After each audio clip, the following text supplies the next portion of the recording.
Hello everyone and welcome to another episode of the My Greek Island podcast with your hosts George Chania and Maria Petrakou. Now what are we talking about today? Today we're discussing probably the most rounded Greek island that there is, and that is none other than Crete. An island all of you will have known by now that I've been to many times, but we have only covered one region of that island extensively, which is the region of Chania. Now, I've received so many messages asking when we're going to cover all regions or other regions of the island. So George recommended that we do sort of like an intro episode to the entire island, and then we can build on that. So that's what we're talking about today, right? We are. I mean, your wish is your wish is our command, and we listen to our My Greek Island listeners and followers. So on this episode, we're going to give you a broad overview because there is just so much to cover about Crete. But we're going to give you a brief overview, of the entire island. And then as time progresses, we are going to do a deep dive into the other regions. And hopefully be there while we're doing that. That would be good.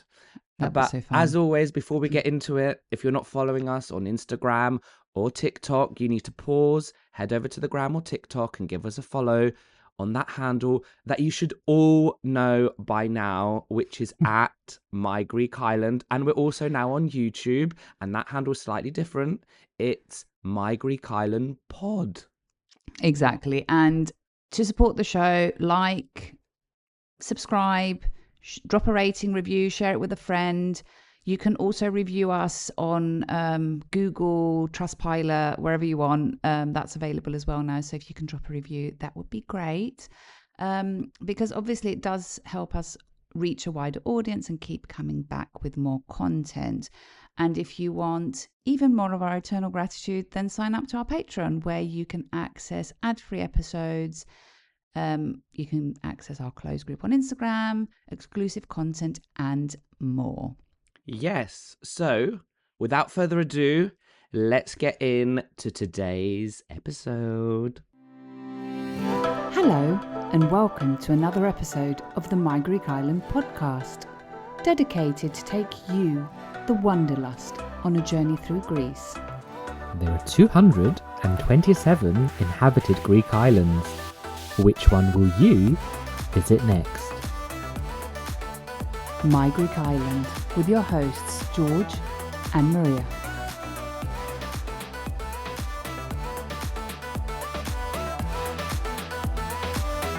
Right, so today we are covering, as you know, Crete. So starting off with some brief information and key facts, and probably I'm going to test Maria and put her on the spot with the first one. So, are you ready? So Crete is the largest Greek island, and it's the fifth largest in the Mediterranean. Now, Maria, do you know what the largest island in the Mediterranean is? Isn't it Cyprus? It is not Cyprus. I actually thought that, but it's not the largest. Cyprus is bigger than Crete, though, for sure. Yes, the largest island in the Mediterranean is Sicily. I literally just Googled as we were about to record because I thought it was Cyprus, and it's not. Cyprus is the third largest in the Mediterranean, according to my phone. So, what's the second? The second was Sardinia. Okay, and then Sicily, it's Cyprus. Sardinia, and then Cyprus. Okay. So yeah, Cyprus makes the top three. Don't worry. So so Crete, while it is thought a lot of during the summer months, it is dominated by mountain ranges like mountains like Lefkaori and Psiloritis, with the highest peak being over 2,400 meters. And as we know from previous episodes, 80% of Greece is mountains. Surprise, surprise. Yeah. So many people, I mentioned this to someone recently and they were like, really? Yeah. Or I mentioned to someone recently, Mind blown. You do know you can go skiing in Greece. They're like, what? Really? Yes. And we have an episode about winter in Greece. We do. Short plug. So anyway, back to Crete. So the island enjoys a varied landscape, coastal plains in the north, rugged south with steep drop-offs, fertile plateaus, and also gorges because you can go on gorge walks. It's also rich in ancient history, the cradle of the Minoan civilization, Knossos, Festos, Malia, etc., and successive periods of Venetian, Byzantine, and Ottoman influence can be seen throughout the island. Indeed. But let's have a little bit of a chat when you can go. And this is probably one of the only islands, or very few islands, that I would say this about. This is an island that you can visit all year round. No jokes. Like, I have been all year round. I've been in spring, I've been in autumn, I've been in summer many times. And I've also been in winter. Well, I went actually in winter when I was at university. But you can visit this island all year round. But some key points to note are that obviously the busiest time that people visit this island, which will be at its peak, so bigger crowds.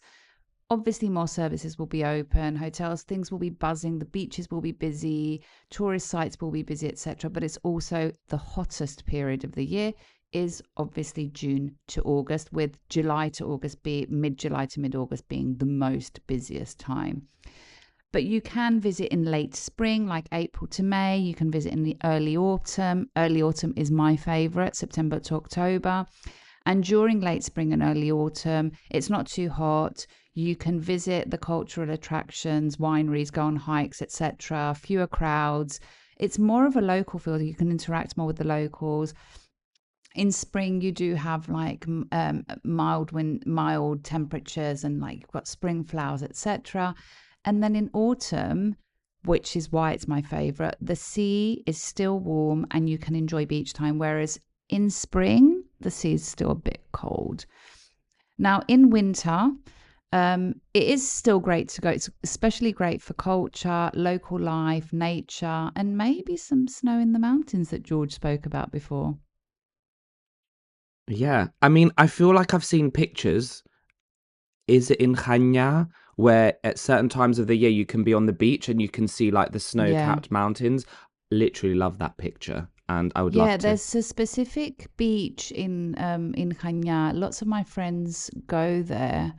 I need to find it on the map and to find exactly which one it is, where you can actually see the mountains behind you, and that's where you can be on the beach in the winter and see the mountains behind you snowed, and it's a beautiful sight. Super cool. Now, you're wondering how to get there. So Crete has 3 airports, 2 of which are international. So we've got Iraklio and we also got Chania. Now, Chania, you might be wondering, how is that spelt?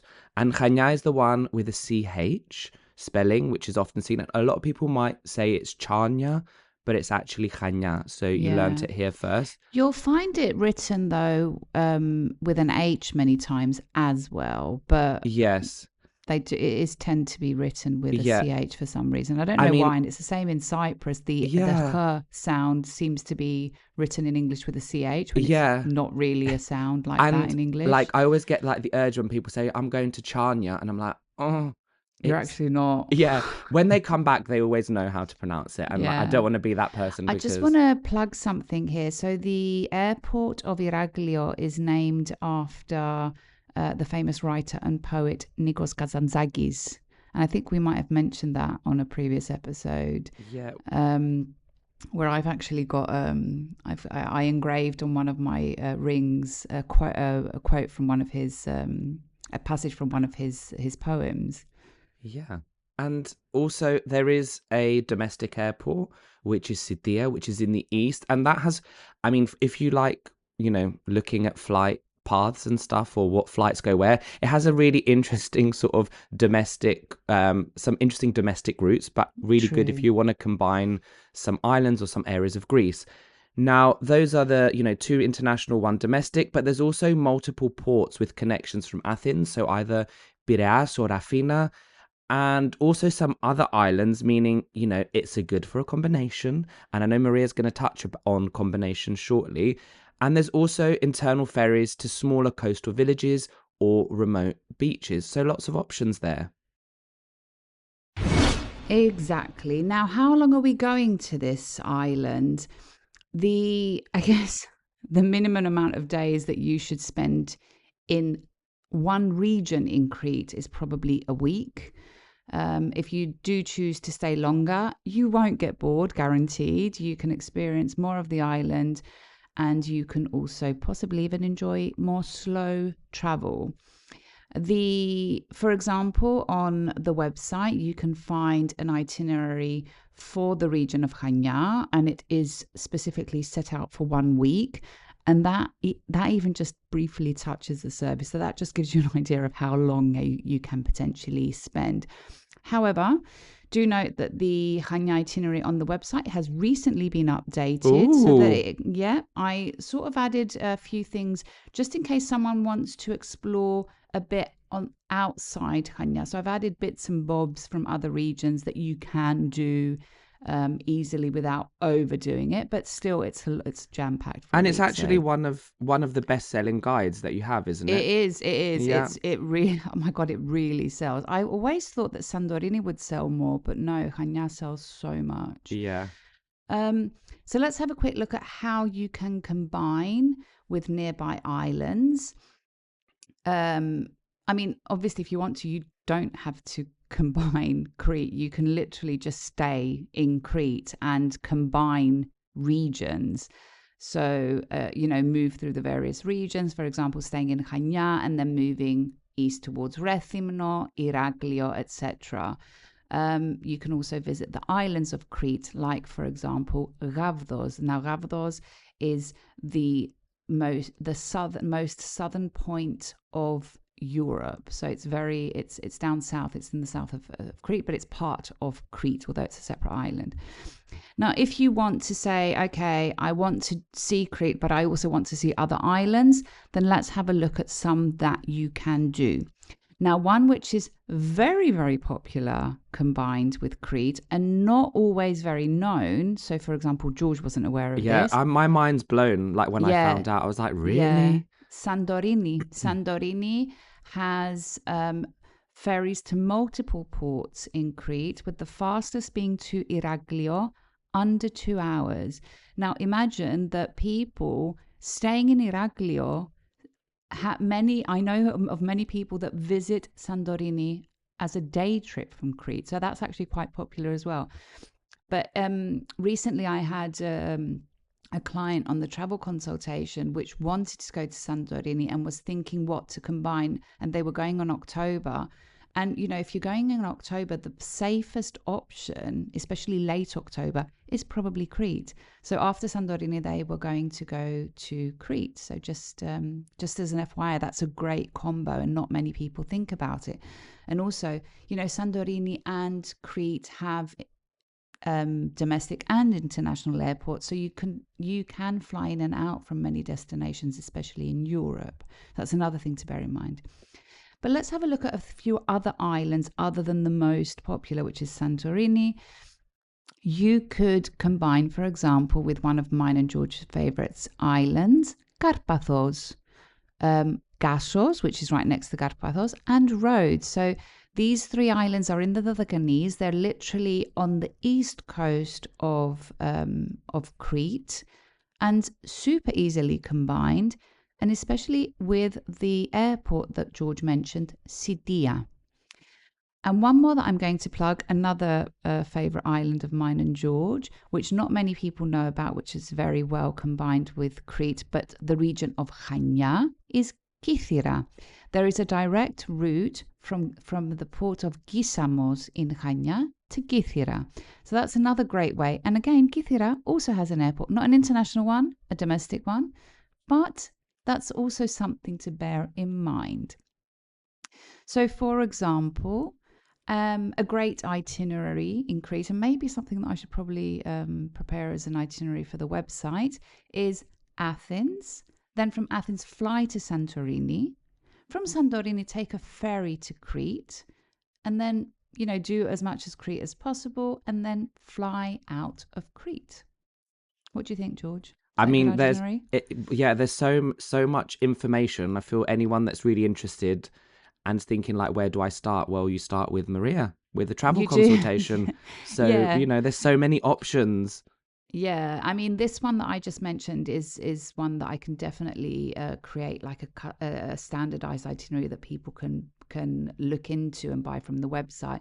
But if you want something more personalized or don't want to do this route or would want ideas for other routes, the travel consultation is a great way, and I can Yeah. help you design that. Yes. Are you planning a trip to Greece and feeling completely overwhelmed by all those options? Well, we've got you covered. Why not book a personalised travel consultation with our very own Greek island guru, Maria, designed to make planning simple, efficient, and completely tailored to you. You can choose from 3 tiers. Whether you just want, to pick her brains, need a high-level plan to build your very own trip, or want a fully customised travel itinerary, there's an option to suit your style and budget. And in true Maria style, she has thought of everything, so you can also add follow-up support by email, or even book a second call if you need help finalising those finer details for your trip to Greece. Now to book, head over to the website www.mygreekis.land/book to see the options and get started with your travel consultation with Maria. That is www.mygreekis.land/book. There are 227 inhabited Greek islands. Which one will you visit next? So should we move on to who the island is for? Do you have anything else to Yes. say? Okay. No, let's look at who the island is for. Well, I think it's pretty much there's a bit of everything for everyone, but I think travelers who really want diversity in one place, so beaches, history, nature, villages, mountains, it kind of combines it all. So for families, there's many organized and sandy beaches, hotels which are very child friendly. Then if you're looking for like adventure and outdoor lovers, hikes, canyoners, people wanting mountain trek. So this is something that's definitely on my bucket list and is the Samaria Gorge. If you know, you can Google it if not. And off the beaten track sort of villages that you can explore. Now, in terms of culture, food, slow travel enthusiasts, you've got the ancient archaeology, Knossos, for those who enjoy local produce, markets, festivals, traditional crafts. I mean, there's just so much that you could really do. And it's also really good, I would say, and I think Maria will concur, is for long visits. So if you're looking, you're fortunate enough to be able to stay for a long period of time, you could take, a region for a number of weeks, or also for repeated visits, because I don't think you'll ever get bored of exploring the island of Crete because of its size and kind of the variety and the diversity of things that you can kind of discover. So I would say a bit for everyone. Yeah, exactly. And I mean, because it is so big, so moving, I think it probably is a segue into transportation around the island. You will need transport. I think while having your own car allows you flexibility, which, I think that would probably be the preferred. However, the island, because it is so big, it does have many transportation companies and taxis. Plus, there is a really good network of public transport. So don't be put off that, if a car is not for you, that this island is not for you. There's really good network of public transport. So, yeah, I think there is. Yeah, and just alluding to the same client that I mentioned before that was combining Yes. Santorini with Crete, they didn't want to have a car. Oh, there you go. And they did not have a problem. So they also chose their accommodation strategically. So, for example, they chose to stay downtown for a few days, like in the old town of Chania, so they could be on Yes. foot, and they had taxis booked for some tours and excursions. And then they planned to move to another hotel, which was on the beach, so they could enjoy Yes. some beach time and some downtime. But then again, they had like a taxi booked for one specific tour. So it's definitely possible. I guess it also depends on your travel style and how you want Yes. to do it. Yeah. But let's have a quick look at where And you I mean, can. just picking Yeah, up on sorry. what you said about, I think that's a really good sort of thing about being strategic on where you stay, depending on the style of traveler you are, because you might, if you're not having a car and that being able to walk on foot, you might not always know where to stay in an area, and it might look close. But when you arrive, you might think, oh, I need to get cabs or need to get transport to go into the main town. So that's where, having the knowledge of someone comes in Exactly. handy. But I It mean, does on that indeed. topic of like where to stay, over to you. Oh, yes, sorry. Now, where to stay? So, as we've mentioned kind of four regions to choose from in this episode. So, just to give you like a brief overview, starting from the west, we have Chania. Chania offers a charming old town, and that's where I personally tend to stay because I like to be on foot. It's close to lots of restaurants and bars and cafes, and it's very picturesque. But then in Chania you've also got a good mix of beaches and mountains and wineries. So you could stay in multiple locations depending on how much quiet or buzz you want, or if you want to be on the beach or not. Um, and so I guess it really depends on you. But I personally choose the old town to be on foot, but many people do like to stay down by the beach as well. And by the beach you do have like bigger hotels, etc. Whereas in the old town, you will have more independent, family-run, small little boutique hotels. Rethymno, which is the next region, moving to the east, is historic. It's mid-size. A great thing about Rethymno is that the old town and the beachfront, like one of the big beaches, they're right next to each other. So that could be a great shout for someone that wants a bit of a mix of both. Iraglion is, which is the next region to the east and is the capital of the island. Very central, has great transportation. You've got a lot of archaeology and wineries nearby. So it's more of a town. Iraglion is more of a town than the other, I guess, regions. You'll feel it more that it's more. Reminds you more of a city than an island, but there are so many pockets close by which do remind you that you're still on an island. And then the last region, which is Lasithi, where popular destinations known to many would be Ayos, Nikolaos, and Elunda. This region is much more green, more wilder nature. I would also say more secluded. Like there's more. You do get the impression that it's more secluded. So that's like a general overview of all of the regions of what to expect from each. But in each of them, you will have coastal resorts. And one thing to know about Crete is like the northern part of the island does tend to be more developed, has much more infrastructure, especially for tourism. Whereas if you want something very remote, you need to go to the south of the island. That is much quieter. You do have more authentic villages, etc. But it is also more remote. So that's something to bear in mind. You do have interior mountain villages, especially if you want to experience cooler temperatures in the summer. And there you will experience more traditional Cretan life, a lot of nature, and you can expose yourself to these beautiful villages that the island offers. And as I mentioned before, the south coast, you will head there if you want more rugged beauty, much fewer crowds, and the accommodation does tend to be more simple. Yes, and there are, as we said, lots of things to do, but we're going to give some highlights of key points of interest.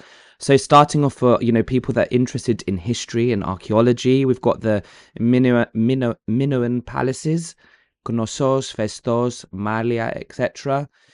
You do have gorges, the gorgeous gorges. Samaria Gorge, which I talked about, it's something on the bucket list, is probably the most famous, but you've also got others like Richtis Gorge. And if you are going to do them in the summer months, we don't need to tell you, you need to be very well hydrated and make sure you leave nothing but your footprints behind. Now, beaches and lagoons, you will all see, if you just Google Crete, it will come up with the beaches and lagoons. The most famous ones we've picked out: Balos, Elafonisi, Vi Palm Forest. You've got Preveli, and you've also got a freshwater lake near Rethymno, known which is called Lake Kournas, which it's really, really cool. I've been there many moons ago. Highly recommend that one. And then you've got the historical towns, so Chania with its Venetian harbour, Rethymno's old town. As we said, Iraklu does have museums. And then the mountain and plateau landscape, so Lasithi Plateau, Psiloritis Mountain, and Maria touched upon kind of the villages up high. And then in the south coast, the beaches are going to be more remote beaches, wild landscape, and definitely less touristy than in the north part of the island, or the north coast, should we say. And in terms of food, you're not going to be displeased with the food, because everyone always raves about the Cretan food. Isn't that right, Maria? I mean, you always do. It's so good. Whenever we talk about Crete, it's probably one of the first things. So, very good olive oil, very high quality. We are biased on this podcast, but it's true. And olives. I mean, cheeses. if you go to the airport, for example, right, and you look at the majority of the destinations where you just go to the section where they sell the olive oil in the airport. Yes. You will see that most of the premium quality olive oil sold in the airport is from Crete. Yeah. So there you go. Go to Harrods and check. It's from Crete. Yeah. Other brands are available, Maria. Harrods has not paid for this ad on the podcast. Anyway, and there's cheeses, as with everywhere in Greece, but particularly in Crete. So you've got Graviera, Mizithra, Anthotiro. Herbs and wild greens. The other thing you should really try, and I don't know, we've probably said it before, but forgive us, we're over 100 episodes in, so do check out other episodes if this is your first one you're listening to. But Greek mountain tea, my stepdad swears by it, and it's so great. So mountain tea, check that out. It's called, so in Greek it would be douvounou, which means from the mountain. From the mountain, yeah. And then fruits and vegetables, cherry tomatoes, cucumbers, citrus in certain areas, chestnuts in mountain villages in the autumn. Then you've got honey, particularly thyme honey from eastern Crete. And then, Maria's favorite after food, or is it on a par? I don't know. You have to say, is the wine and the grapes. So local wines, vineyards, especially around the villages like Archanes and others. I think you like a good wine, as people know. I do indeed. Now, I'm just going to plug quickly. There's this page called 50 Great Greek Wines. It's a list, and every year 50 wines from specific wineries around Greece and Cyprus are awarded. And I noticed recently that there was quite a lot. So I checked the latest list for 2025, and there were lots of wineries from Crete. The majority are located that were on the list. I think all of the ones on the list are located in the region around Iraklio, which is where most of them are. But you do find some great wineries in Chania as well. So moving on. Local festivals and traditions, something to bear in mind if you are to go to Crete.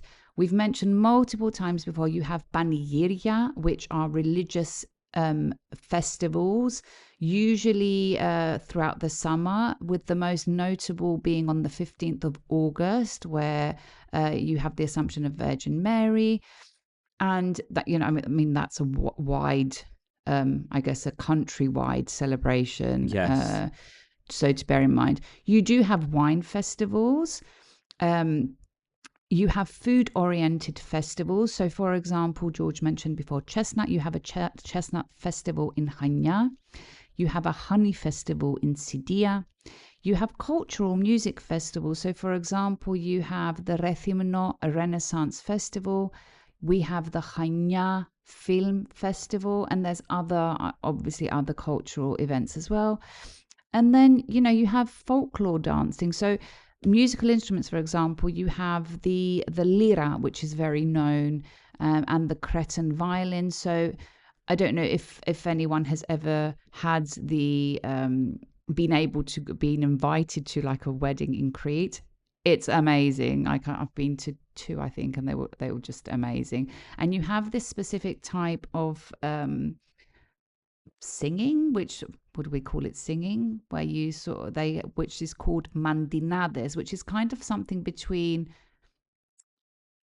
poetry and as a song, but it's usually many times it's on the spot where people will kind of think of something on the spot, and it's a specific type of music, and people will sing, etc., and you'll repeat it back. And you have the same in Cyprus. In Cyprus, it's called chatista. So that's quite mantinades is something very unique to Crete. I mean, I've once been on the beach and they've been singing mantinades, and it was a lot of fun. So that's something to bear in mind. Have you ever heard a mantinada, George? I actually haven't, and I was just trying to recall the Cypriot one that you said, because I've never heard it and never seen it. Chatista. Yeah. So I'll tell you a secret. Chatista usually would happen like at panegyria festivals and weddings as well. And I think it's the same in Crete. Now, my granddad, so my dad's dad, was a poet, and he would be invited to festivals where and weddings just so that he could say chatista, because he was so talented to be able to pull something out of the air in the moment. Wow. And he was one of those people that would write down, like, you'd find little random pieces of paper here and there where he'd written down a chatista because he'd be inspired. I'll find some and I'll send them to you. Okay, interesting. Maybe that's where you get your love of poetry from. Do you think? Well, it must be. It must run in the family. But I don't think you've ever written poetry. No, unless you've got that saved write, but I don't write in a vault. No. Hi everyone. I thought I'd just drop in and just give you a bit more information about mantinades and chatista. Now, mantinades are a form of Cretan folk poetry and songs, and they consist of rhyming couplets with 15 syllables, which in Greek is known as dekapentasillaba. They're often improvised, and the themes can range from love, satire, everyday life, and they are traditionally performed being accompanied by instruments like the Cretan lyra and the lauto. Now, the chatista that I mentioned in Cyprus is a very, very similar concept, but typically, I'm not sure if it's the same with the mantinades, but typically chatista in Cyprus will have 2 people kind of attempting to outdo each other, and it's kind of a competition. So that's just an extra piece of interesting information to accompany what we've already said on the episode. Now let's get back to me and George. But, some additional My Greek Island tips. So we've talked about how big the island is and kind of the transport and internal logistics. So distances are large. So east to west, from one part to the other, Chania to Agios Nikolaos can be several hours. So that is something to bear in mind. And I'm pretty sure Maria's going to say, I've driven that. So have you driven it, to concur? I have indeed. There you go. And? I have indeed. And I wouldn't recommend it. So I drove within a day from Chania to Lasiti to stay in Elunda. And the reason I went is because I wanted to go to the island of Spinalonga. I do in hindsight wish that I had first stopped in Rethymno, spent a couple of days there and then moved on. Yeah. It was a very long drive. But also that specific day was just an absolute disaster. We got a flat tire. We had to it was on the 15th of August. Oh. It was a bit of a disaster. But imagine that from Chania to Elunda, it's a 5-hour drive. It's long. So it's long, and with a flat tire, that 5 hours turned into something like 8. So it was not a pleasant. Okay, second intervention on this episode. I have to drop in and correct myself, because the car drive from Chania to Elunda is actually just over 3 hours. But clearly, I was so traumatized by my tire shenanigans that it caused me to confuse the time. I think that with the tire, the flat tire, it took us about 5 to 6 hours to get there, and I've just completely lost track of what it is. So it's not that far, people. It's about 3 hours. But I still stand by my opinion that I wish I would have stopped in Rethymno for a couple of days before heading off to Elunda, or maybe even Iraklio. Right, let's get once again back into the episode.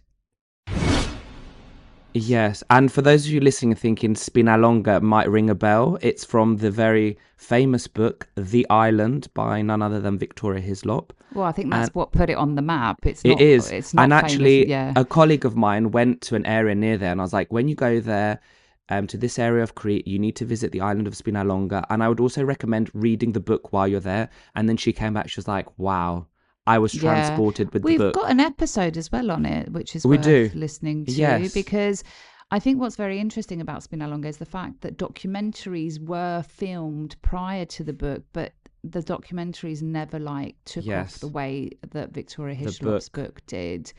And I would definitely recommend reading the book before you go, because the book allows lots of parts of the island to come to life. She's really managed to describe amazing it storyteller. Yeah.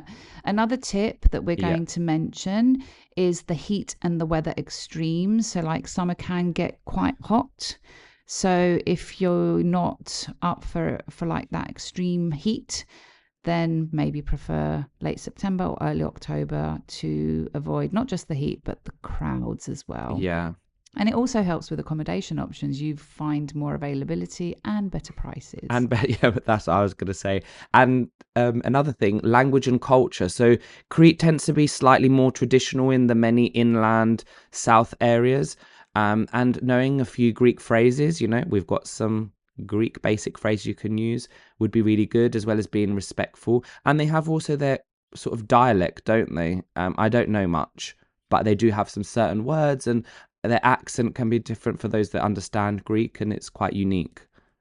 It is. So, it's quite similar to the Cyprus. So the way that we talk in Cyprus. Yes. But they do have certain pronunciations. Like in Cyprus, we say j, they say tsi. So there's certain words that are pronounced slightly differently. I mean, I have as someone who speaks Cypriot very fluently as a mother tongue, I have no problem understanding what the Cretans say. Yes. But obviously that is more common towards the villages in the town. They do tend to talk like mainland Greece, and with a twang, I guess. Yeah. At the start of the episode, we touched upon the Chania itinerary guide. So let's talk about, what products are available to purchase on the website, because we do have to give a plug to our website, and I know we do it through the episode, but there's lots of really good products available to purchase for people who are interested, and other services. So do you want to give? Yeah, sure. So as I mentioned before, we've got the Chania itinerary, which is effectively a proposed travel itinerary for the region of Chania in Crete.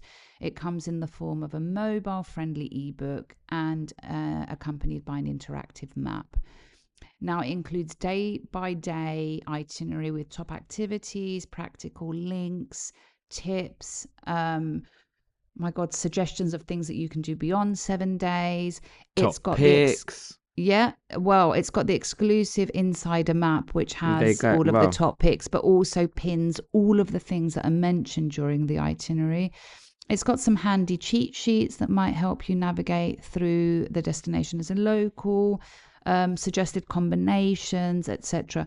Now, if you don't want the full-blown itinerary, you can literally just purchase the Chania top picks, which is just the e-map, with a bit of additional, some key information that would be helpful for your trip. So you can either buy the full-blown itinerary, or you can buy a subsection of it if you want. But obviously, as we've mentioned in the episode, if you want to include things beyond Chania, or you would like a personalized itinerary, which would include the island of Crete and some other destinations, then you can book a travel consultation, which would be personalized for you. Yeah, and you get to speak to your very own Greek island travel guru, Maria. Not me. I don't feature yet, but So but you get to hear from Maria. Anyway, so I think we've said a lot for this episode, so I think we should wrap it up and bring it to a close. But before we do, as we do with every episode, at the end we are learning a Greek word or a phrase. And I think, Maria, because you mentioned something that's very, very typical to Crete, and it's around the mαντινάδες, is if you are in Crete and you maybe want to listen to where they could be playing or where it could be featuring, we're going to give you that phrase. Do you think that's a good one? I think it's a brilliant one. Okay, so the phrase we're going to give you is, where can I listen to mαντινάδες? I don't actually know what the English word would be. I think it's mαντινάδες. Yeah. So that would be in Greek, πού μπορώ να ακούσω μαντινάδες? I'm going to do it again a bit slower. Πού μπορώ να ακούσω μαντινάδες? So, where can I listen to μαντινάδες? And you might actually want to add a please. So, παρακαλώ. So yes. You want the please at the end. I always forget that, but I mean, the way, even if you ask someone that and they were like, you didn't give the please, they would probably be like, oh my God, like, how do you know about this? And like, really amazed. So yeah, but it's always good to do a please at the end. So do you want to do it once, Maria, and then bring it to a close? Yeah, so πού μπορώ να ακούσω μαντινάδες? Παρακαλώ. And I think I'm going to try and find something maybe like on Google or whatever, and put a link in the show notes which effectively describes and explains what mantinades is. Or maybe I'll put a link to a YouTube video which is a mantinada. Yes. So that everyone can get a better understanding of what it is. But nevertheless, I think that's a wrap. Yes. So thank you everyone for listening. We hope that this has given you like a broad idea about the overall island of Crete and not just one region that we've touched on before. So thank you for listening, and we hope to see you on the next episode. Yes, we will see you on the next episode. Not hope, will. Yes. Until then, γεια σας. Γεια σας. Right, my Greek Islanders, this comes to the end of another episode of this podcast. Now you know the drill. If you like this episode, share it to share the love with the My Greek Island community, where everyone is welcome. And don't forget to follow, like, subscribe, and all that jazz. And maybe give us a little rating from wherever you're listening to us from, so you are notified every time a new episode drops. And if you have any suggestions or requests, get in touch. And for those of you visiting Greece, don't forget to tag @MyGreekIsland on Instagram for a future feature. Until then, see you later, or as they say in Greek, Ta leme.